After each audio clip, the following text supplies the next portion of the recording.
তো কত টাকার মালিক বলতো চুরি ছিনতাই করে? মানে এমনি তোদের মানে ইয়া দেয় কে, যে জামিন টামিন করায় কে? এই যে 6বার জেলে গেলে জামিন করাইলো কয়জন? জামিন করেছিল আমার ভাই দুটো মামলায়, পরে সরকারি উকিল বাইরেছে দুটো মামলায়।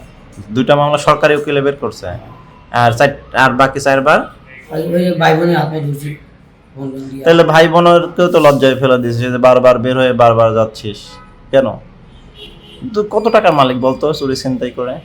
মানে তোর এখন টোটাল কত টাকা? সত্যি কথা বল, নাই স্যার, সত্যি কথা বল। আমার ফ্যামিলি আমার ধরছে স্যার, কালকে রাইতে যাই বন্ধু আমার দেখতে আইনে স্যার।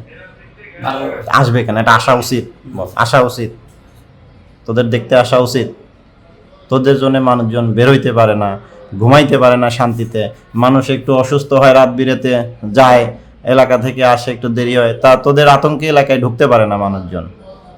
তাহলে তোদেরকে দেখতে আসা উচিত। মানুষ তো আরো বলে তোদের পিটায় মেরে ফেলতে বলে মানুষজন।